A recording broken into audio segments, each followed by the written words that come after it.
Hello, this is a prepaid collect call from an inmate at the county jail. This call is subject to recording and monitoring. To accept charges, press 1. To refuse charges, press 2.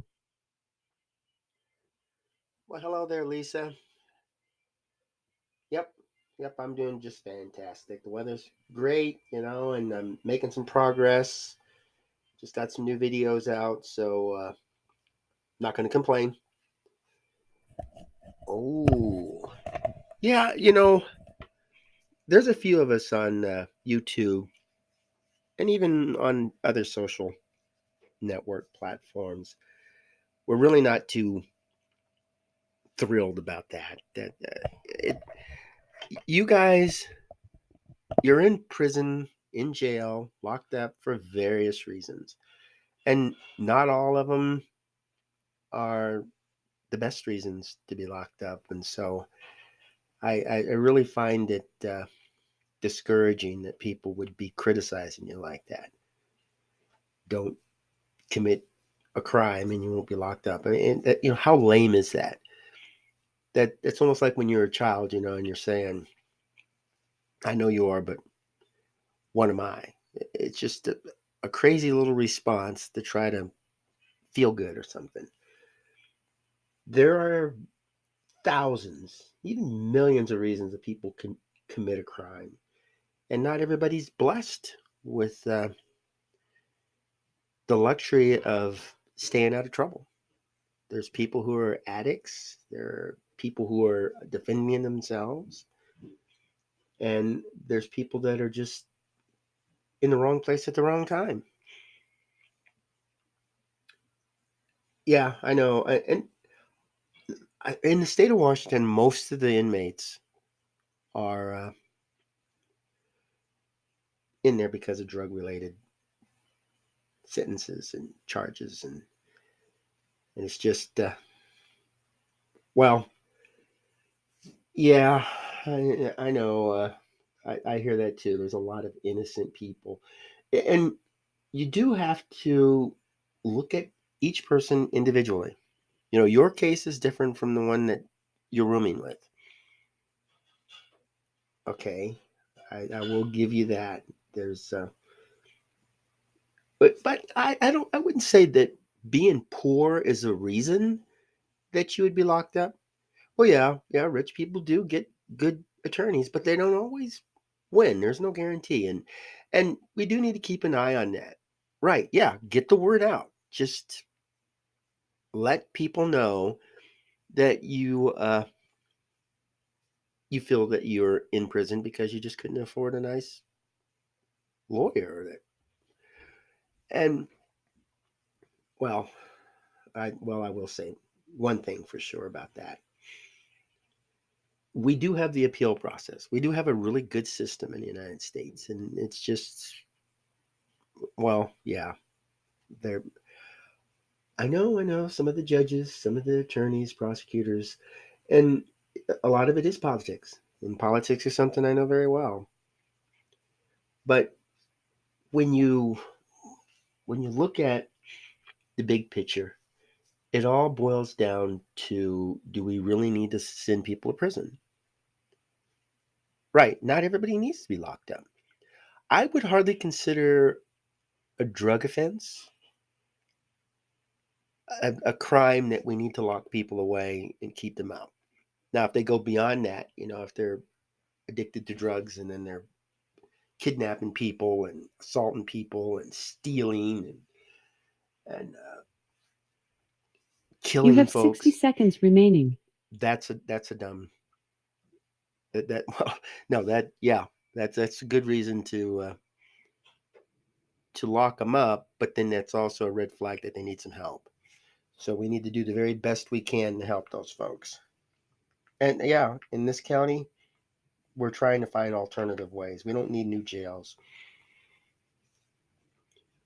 Well, good. Yeah, put the word out.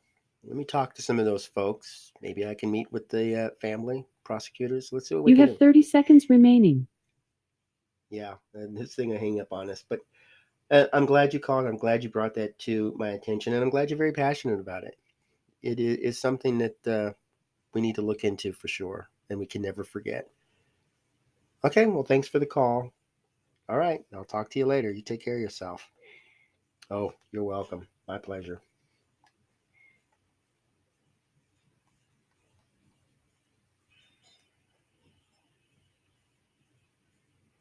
Thank you for using Inmate Call. Goodbye.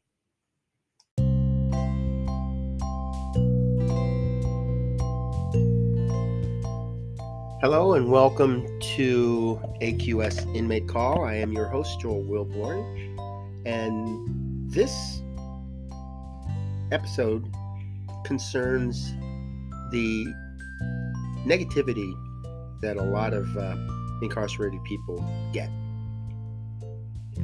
And the way I see it is, if we can classify every person who is incarcerated under one category, a serious violent crime, threat to society, unable to mingle in with the community, maybe like a radical terrorist group or gang or drug cartel. If we could classify all people in there, I would find it very easy to accept a lot of this criticism. These folks committed a crime and they deserve to be locked up. If they didn't want to be locked up, they shouldn't have committed a crime. Everybody who goes out and commits a crime knows the risks. And there's a real good chance they're going to be caught these days. Yet, in their mind, they're willing to set that aside. It's like a teenager. Teenagers take a lot of risk because they don't think of the consequences. And we have young folks, we have older folks, we have rich people, we have poor people. They're all committing crimes, but not all of them can be categorized in the same category. And that's where reform needs to come in. I don't think it's a good idea to take somebody who has trauma. Something happened in this person's life, and it's just very difficult to live the kind of life that we all would like. And there's pretty much everybody needs a little push. They need a little help. And that's what I'm looking to do. I'm looking to steer the people in the right direction. In the state of Washington, there's a bill that's going through with a lot of support out here that will help individuals get out, find the resources that they need, and then stay out. And you would think this would be like a duh thing, because when people get out in the military, they go through classes and they get materials and support and guidelines and stuff to help them transition back into the civilian world. And they've been doing this for years. And I would say, if we're going to take the time to put a person in court, convict a person, and then send a person to a facility, we can't just, picture a person, a guard with one of those key rings hanging off his belt, and he locks the door and he says, I'll see you in 3 to 5 years or something like that, and walks off, and we never hear from that person again. Maybe the person dies in prison, or the person turns away from crime. To think that is a fantasy. When people are locked up, we're taking away their freedom. We're taking away a part of their community connections and their lifestyle. We're taking away a taxpayer. We are now spending thousands, and in some cases millions of dollars just to keep them locked up. And I know during COVID they would pop up on the TV screen, the number of COVID cases, the number of COVID deaths. kind of break it down in regions. And, we would watch the news and there's these little COVID things flying across the screen. It was very depressing, but it gives you an idea of just how important that pandemic was. What if we had like a regular spot in the newspaper or on TV? Maybe you tune into your local news and you'll see a little block pop up on the screen that shows you how many people are locked up and how much it's costing. There's 5,000 people in the state and it's costing $8 million. I don't know if that would make a difference to a lot of people because they don't care about the cost. It's worth it to them. But if you see that on a daily, maybe even a weekly basis, and especially if it's rising, and maybe the population isn't growing that big in the prisons, and then you compare that to other countries or other states where the cost is low. And what are we taking money away from? Are we taking it away from education? Are we taking it away from roads? From community centers? Parks? Upkeep of schools? And warehouses? Maybe public transportation? What are you willing to sacrifice to keep these people locked up, especially people who don't really need to be locked up? And one of my big things is if we've got a lot of people being locked up because of drug-related crimes,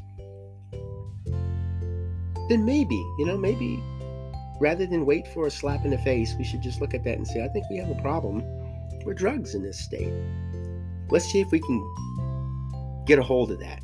Now, you're never going to eliminate it, just like gun control in the United States. You're never going to get rid of all the weapons, but they pretend that they are. But if you stop the purchase of drugs, illegal drugs, there will be a way to find other. These folks who are addicted, they will do whatever they can. If they find out grandma has some medicinal marijuana, they may break into grandma's house and grab that. They're going to find a way to get materials they need to satisfy their urge. I think harsher sentencing, for some folks, they think that's worth it. Years ago, the auto industry, they were saying it's cheaper to pay the court costs and pay the fines than to recall a vehicle. So if a person crashes and dies in this crash and they go sue them, they like that better than recalling all of the cars and fixing the problem. And a lot of folks who are addicted or who have the trauma or who have some kind of, they're in a bad relationship or something, they don't think about the cost of getting out of it or getting satisfied. They're just living for the moment. And if we start concentrating on getting the person off this addiction, and it is possible, because even though I'm not 100% perfect, a lot of the folks that I work with that have gone to prison because of drugs don't go back, and they'll call me, I'm done, I'm ready to get high again, and we can talk about it. And a lot of them have the same solution that works for them. They keep themselves busy, they keep themselves productive, and they're not thinking about the drugs. Because I'll sit down and talk with them. Why are you constantly running back to this drug? Some will lie to me and makes it look like they're these good people, but when I talked to their friends and family, they were really not doing very well. And then there's those that tell me the truth. I can't force these folks to get better, to get away from this addiction. Only they can do that. So I try to give them reasons to want to. Maybe we can strengthen the bond between a child and a mother, or between long lost friends, or maybe build up a relationship in the community where a person goes out and does volunteer work. There's ways to keep people out of prison. And whenever I see a company that's willing to give a person a second chance, this person walks out of prison and, hey, you can come work for us, it's up to that individual to prove that I'm not as bad as you say I am. And there's a lot of them that go to prison that say, I'm just not this bad person. Well, that's where you have to prove it. The thing we should be concentrating on isn't that you committed this crime, you deserve what you got. It's more or less like, well, if you don't need to be in there, then you need to prove it. You need to show us that prison is not the place for you. That following you around in a cop car isn't what the best way to handle the situation. Prove it. And then when the people say, I want to prove it, give them a job. Give them some volunteer work. Give them a mentor. Give them something that if they fail, it's because they rejected it, because they didn't care, they didn't try. And if these people get out and we give them the resources and they try them, like maybe training to be a plumber or maybe the mentor, and these things don't work, then it's on us. And we can regroup. Like say, I called my mentor, but I couldn't get through. Or my mentor wouldn't return my calls. Or I got advice that just I could have come up with on my own. But communication is the key. We need to talk. And we can talk to our family members. We can talk to our friends, our coworkers. And I think that's better than sending text messaging and getting on social networks. We just need to do a face-to-face, a human interaction. We can do it. Well, I hope you talk with your family members. I hope you talk with your extended family, and just find out what's going on. Just keep in contact. Let them know that you're there. You'd be surprised at how big a difference that makes. And if you want to fight crime, we need to find something that's going to work and not live in this mythical world or keep building more prisons. That's not going to solve anything. Well, thanks for tuning in. Have a wonderful day and go out and make fantastic memories for tomorrow.